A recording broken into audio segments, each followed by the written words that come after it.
Hey everyone, Jake Capps, Falcon Pro. Today we're going to talk about swim jigs. I want to go over when and where I like to throw a swim jig, the tackle that I throw. I'm going to break down everything from the trailers to line, reel speed, and then which Falcon rod I like to throw.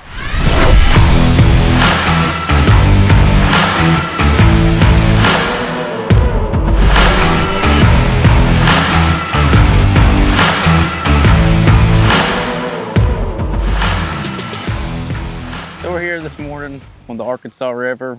We're early summer. We just had a warm snap. The water's 87 degrees. What I'm really looking for this morning is a shad spawn to go one around all these grass mats, water willow. Trying to pick up the swim jig, try to imitate some of those shad that's left from the shad spawn. Try to get them to come up and eat this swim jig. It's a really effective bait in the morning times. Sometimes whenever they don't want to come up and commit to a frog, they'll come up and eat a swim jig a little bit better. It's a really aggressive bite a lot of the times too. It's a great way to catch big fish, especially this time of year around the shad spawn. Caught a lot of big fish throughout the years doing this exact thing early summertime before it gets too high. When it gets real high, you really need to soak in on the big grass chunks, they get down in it a lot better. But this morning we're just kind of trying to cover all the bases, just fan cast through it and see really where the fish are setting up this morning. And then we'll just kind of let the fish tell us what we need to be doing. Just made bait change, color change. Anytime I get a new jig out of the box, I always like to make a little bit of bait change or modifications to my jig. First thing, the trailer with the swim jig, I don't want a big long trailer because a lot of times the fish will come up and sniff at it. So I want to have my trailer closest to the hook as I can. So what I usually do is come down about an inch, take a little bit off, come back up here. You always want to make sure you get it straight and push your one up there. So then this is kind of what I got right now. So I like, anytime I'm throwing a jig, I like to make that jig flare. Some things I like to do is always turn your jig upside down. Get your trailer upside down. Try not to make a mess, which it's going to. But always kind of come down at an angle. I don't know if you can see that very well, but I like to come at an angle when I cut it. So cut straight down, just at an angle, not just straight flat. You want to give it a little bit of contrast. And then this bottom piece of the skirt, I like to come to the back side and just cut it right at the band, and then kind of flip it over at the front and just take a couple more off right there.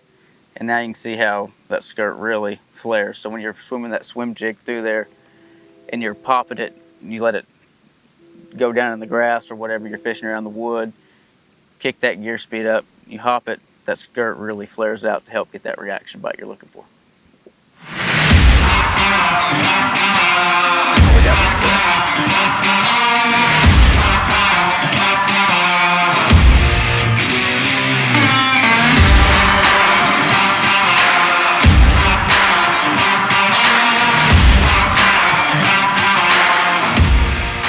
I think you wanted that swim jig right there, the old mobster.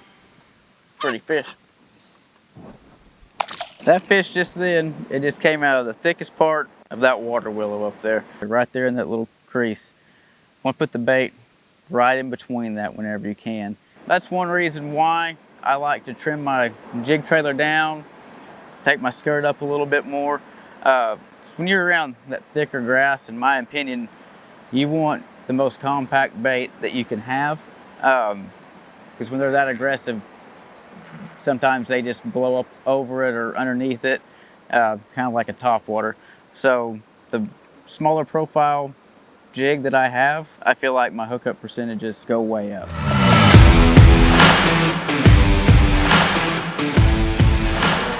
One thing too, you've kind of seen throughout the day, I'll throw fluorocarbon and braid. The time that I really like to throw fluorocarbon the most is like right through here. It's a lot thicker and there's a lot more, Now, like if I'm fishing right out here in front of us, a little bit more sparse, not as thick, I like to throw fluorocarbon. But anytime that it gets thicker, especially when you go to lakes that there's a lot of grass, especially standing up, a lot of times those bites are so aggressive they take off running. That braid can help cut that grass, and that's when I really like to throw braid, when it's thicker, and fluorocarbon whenever it's more sparse. So you see I'm kind of working my rod. I'm not working it too fast right now. All the bites I've had this morning haven't been working it extremely fast or not burning it. Just kind of giving it a little light, little pump. I feel like it's always important, 9 times out of 10, to pump your rod. Just trying to get a reaction strike out of that fish. Especially, see I've kind of slowed down on my pumping, and I'll kind of come up here to where it'll get thick, let it pause for a second, then give it a good pop, and let it pause right back down that stem. And 9 times out of 10, that's when you're gonna get your bite. There.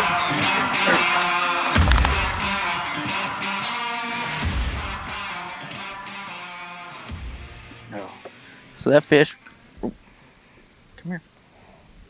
Man, look the way he ate that jig. He wanted it. So right here, put the power poles down. So this fish, he was right here, just on this seam. Wind's starting to blow a little bit. It's coming right down it. And he was right there on the edge in that little hole. When I seen that twig shoot him at that time, there he was. Yeah, he wanted this jig for sure.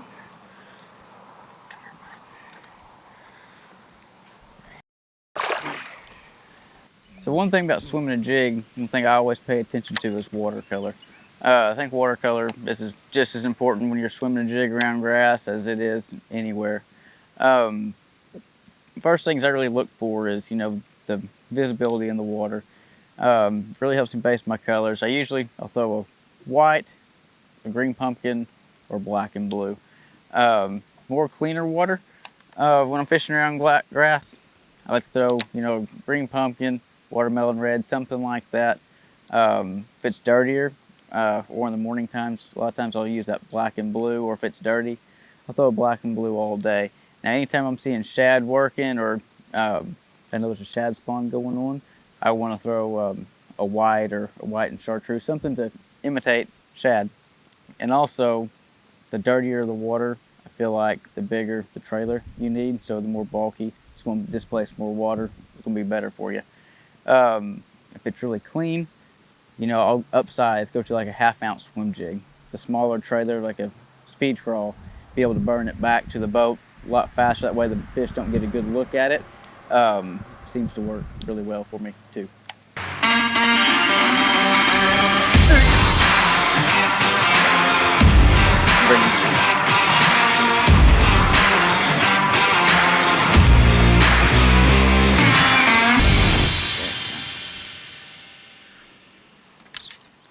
It's a good one right there.